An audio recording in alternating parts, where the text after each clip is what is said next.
বন্ধুরা আমার মতো তোমরা যারা ইউটিউবের মধ্যে ভিডিও ক্রিয়েট করো তোমাদের জন্য কিন্তু ইউটিউবে একটা নতুন আপডেট নিয়ে এসেছে, সেটা হচ্ছে গিয়ে যে অল্টারনেট কন্টেন্ট। বন্ধুরা এই সেটিংসটা যদি আপনার ভিডিওর মধ্যে তুমি না করো তাহলে কিন্তু আপনার ভিডিওর মধ্যে কিন্তু একটা কিন্তু প্রবলেম আসতে পারে এবং কি আপনার ইউটিউব চ্যানেলের জন্য খুব কিন্তু ভয়ানক হতে পারে এবং কি আপনার ইউটিউব চ্যানেলের মধ্যে মহা ঝামেলা একটা হয়ে যেতে পারে।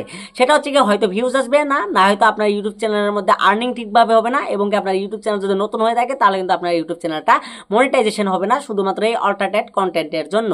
তো বন্ধুরা এটা কিন্তু আগে কিন্তু শুধুমাত্র আগে থেকে যেহেতু এই বস্তুটাকে ইউটিউবে লঞ্চ করে দিয়েছে সেই ক্ষেত্রে কিন্তু শুধুমাত্র ওয়াইটি যেটা ড্যাশবোর্ড মোডে এসে কম ব্রাউজার থেকে কিন্তু যাওয়া সিলেক্ট করা যেত, কিন্তু এখন কিন্তু সেটাকে ওয়াইটি স্টুডিওতে দিয়েছে। তাছাড়াও কিন্তু আপনার যে ভিডিও আপলোড করবেন সেখানেও কিন্তু এই অপশনটা কিন্তু পাওয়া যায়।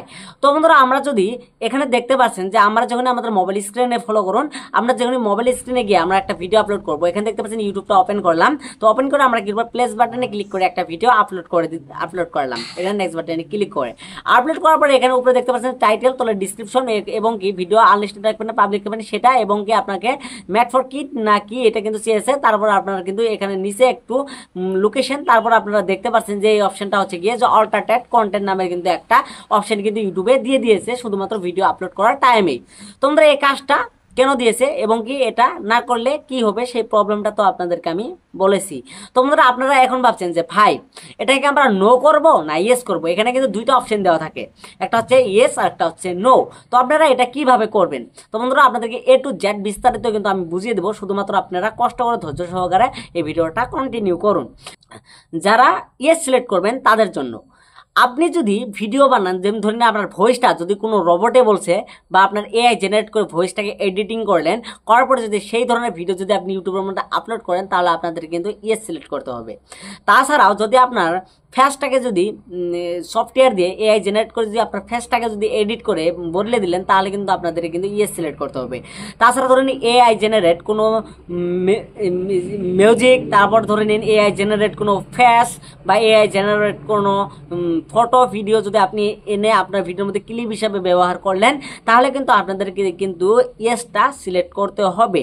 এবং কি অনেকে আছে যারা লোফি সং বানায় তাদের ক্ষেত্রেও কিন্তু এই একটা কাজ হবে ইয়েস, কারণ ওইসব ভয়েস কিন্তু চেঞ্জ করে দেয় এআই জেনারেট ভয়েস, সেই জন্য কিন্তু আপনাদের কিন্তু ইয়েস করতে হবে।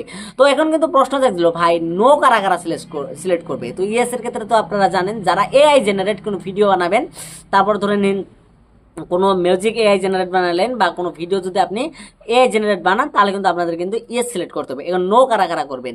নো করবেন যা আপনার নিজস্ব হবে, ধরুন আপনার ফটো ভিডিও এসব যদি নিজস্ব হয় বা আপনি কারো রিয়েল ভিডিও এনে যদি ক্লিপ হিসাবে ব্যবহার করেন তাহলে কিন্তু আপনাদের কিন্তু নো সিলেক্ট করতে হবে। মানে রিয়েল কিছু ধরে নিন আপনার ফেসটা ভয়েসটা আপনি চেঞ্জিং না করলেন তাহলে কিন্তু আপনাদের কিন্তু ইয়েসটাই কিন্তু ইয়েস নয় নো সিলেক্ট করতে হবে।